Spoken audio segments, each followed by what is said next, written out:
ดอดสู้นอนขาดคู่แห้งเหี่ยวขาดคนมาและเลี้ยวโดดเดี่ยวสั่งบ่คือหมู่เนื้อคู่อยู่ไสคือบ่มาจับมือเคียงคู่เปิดแล้วบ่อยากคู่ใจดีอยู่ไสบ่มา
าวเฟซข่าวไล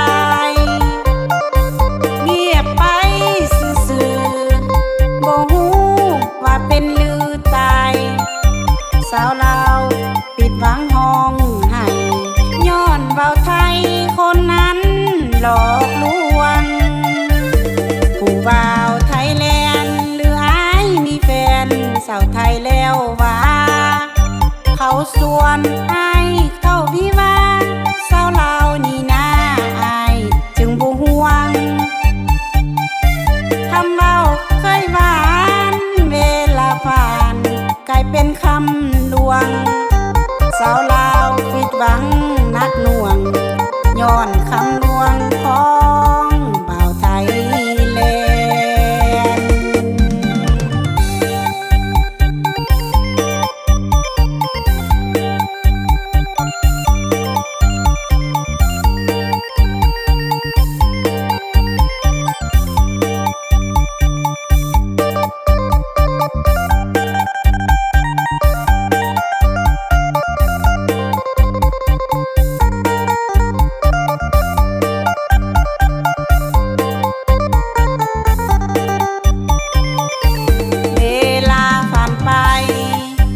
หลายเดือนเคลื่อนไปเป็นปี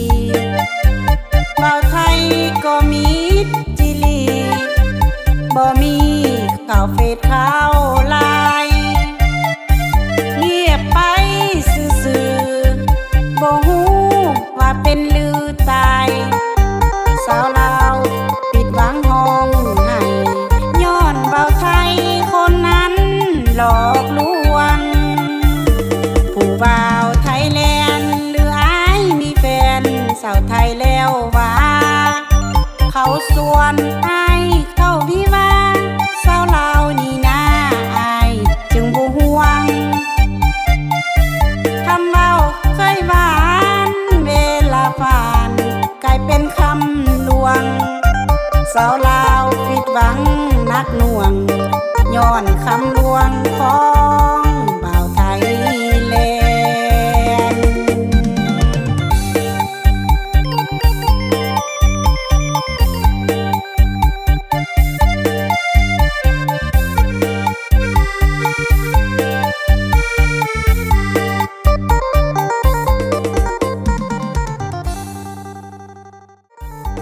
ผู้บ่าวไทยแลนด์เคยขอเป็นแฟนทั้งเฟซทั้งไลน์ส่งคำบ้านมาท้าทายว่าหักหลายสาวลาวคนนี้น้องสุดดีใจตอบอ้ายไปว่าหักทันทีสองคนเฮาตกลงยินดีที่จะเป็นแฟนกันเรื่อยมา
ทิม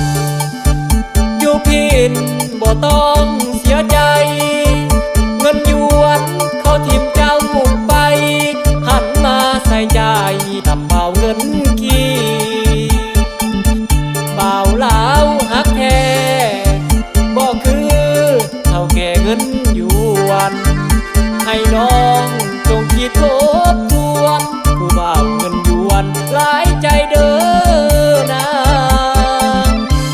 หากแล้วบ่ได้คนคืออ้ายเว้าแท้จากใจบ่ได้มาหลอกผู้ใดให้น้องมั่นใจอายเลยอาโนผู้บ่าวเงินกีบนี่แหละ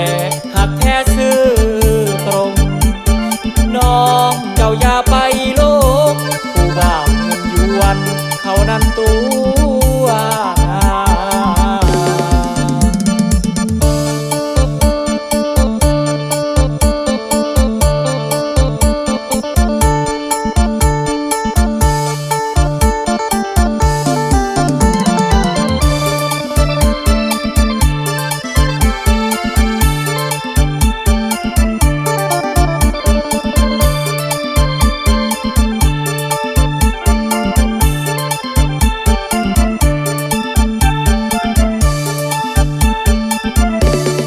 จีนเขาทิม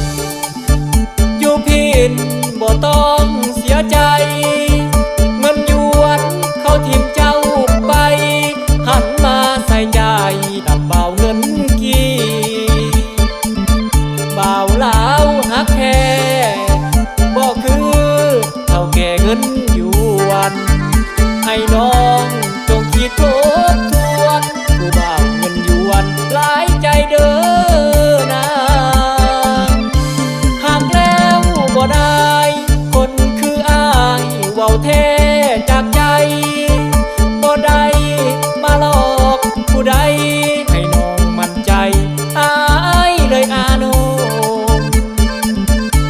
ผู้บ่าวเงินกีบนี่แหละหักแท้ซื่อตรงน้องเจ้าอย่าไปหลงผู้บ่าวเงินหยวนเขานั้นตัว